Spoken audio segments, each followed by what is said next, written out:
Home Office sources have told GB News today that the government is considering more than 5 grooming gang local inquiries after Jess Phillips said that they will not hesitate to go further. Well, it all follows the government's refusal to hold a single national inquiry, instead opting for a more localised hub-and-spoke approach. Hub-and-spoke approach. Our national reporter Charlie Peters can shed some light on all of this. Charlie, where are we with this? Because it doesn't seem awfully clear what exactly the plan is, which areas are going to be affected and what's going on, frankly. Well, this is what we're seeking some clarity on, is which areas have been selected. We only know so far that Oldham will have a local inquiry, and that was announced before the Home Secretary, Yvette Cooper, made that intervention in the House on January the 16th, earlier this year, after 2 weeks of public pressure on this crisis.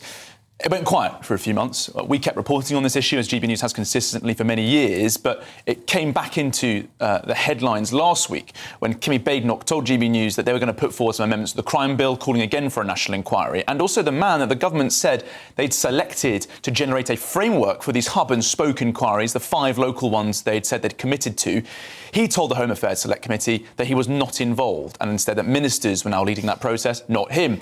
And then 2 days ago, we had this announcement in the Commons by the Safeguarding Minister, Jess Phillips, about an hour or so before the end of the Commons for the Easter recess, saying that they're now approaching more flexible attitudes towards dealing with the grooming gang scandal. It won't necessarily mean just inquiries, but also therapeutic care victims panels as well. And that's coming from following feedback with local authorities.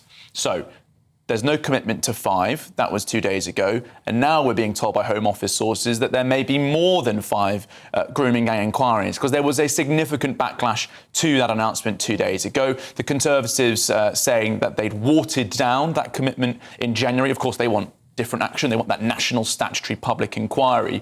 But we still don't know where this may happen. A newspaper was reporting last night that Bradford, Dewsbury and Oxford were areas considering this sort of negotiations for inquiries. All of those areas have been part of this pattern of abuse. There have been several convictions in all 3 towns, lots of trafficking between them as well, through multiple reports that we've seen and survivors that we've spoken to. However, government sources are today saying they don't recognise those reports of negotiations taking place, telling me that they don't recognise that that's currently the situation that the government is going through. And what's more, Tom and Emily, is that last night we also learnt that Labour MPs were privately furious with the government about that announcement on Tuesday, saying that they'd been besieged with very angry and negative feedback from their constituents over this change. It seems that many more people that they're speaking to do see it as watering down, but the government insists that is not what they're doing, and they're actually doing more action. Home Secretary Yvette Cooper taking to the airwaves this morning, saying they're going further than they announced in January. It's so frustrating, isn't it? Because what people want is accountability.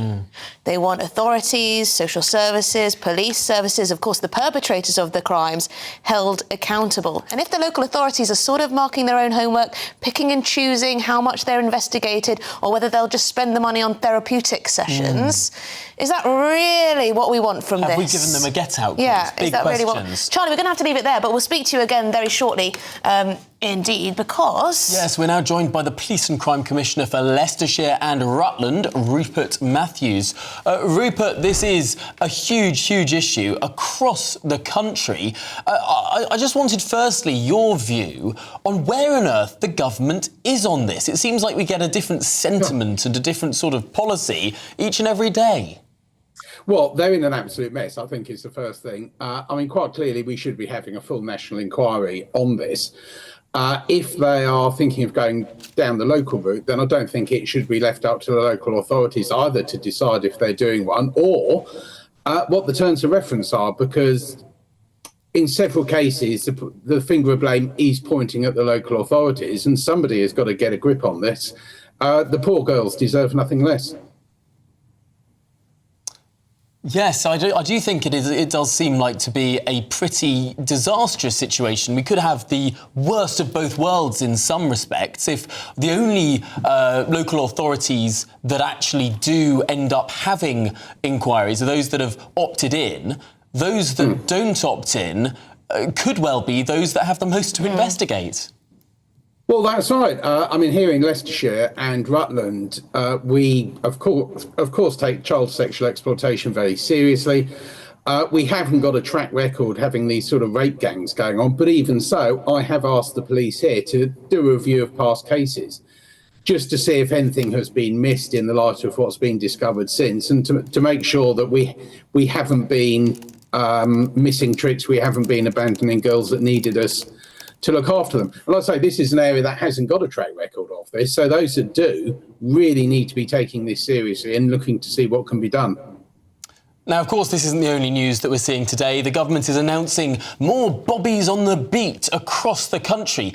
Do you think you will actually see this in your area?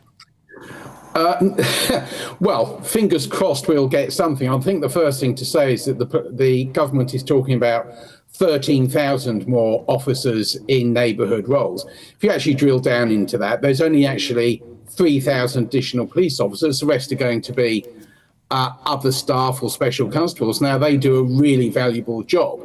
And of course, here in Leicestershire and Rutland, we're really going to take advantage of them as much as we can.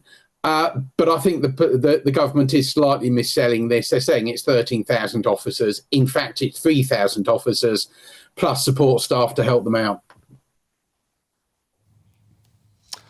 So when we look at exactly who might be these extra officers, it does seem there's some ambiguity as to whether or not these will actually be police officers or PCSOs, the sort of community support officers. Do you have any more information on that? We haven't finished doing the sums in our patch. We are going to have a couple of dozen, possibly more, additional police officers here in Leicestershire and Rutland dedicated absolutely to neighbourhood policing. You're quite right to highlight the role of PCSOs. Now, they do a really valuable job out on the streets. And community support officers, in my mind, do the sort of Dixon of Dock Green policing that I think people of my age sort of grew up with and are accustomed to. So they're really important. But, the 13,000 is also going to be including a lot of backroom staff and people that, they're doing the paperwork, but they're not actually on the street. So it's useful, but it's not as great as the government are trying to tell us. Well, thank you very much indeed, Rupert Matthews, Police and Crime Commissioner for Leicestershire and Rutland, for talking through these two big announcements. Thanks very much indeed for your time.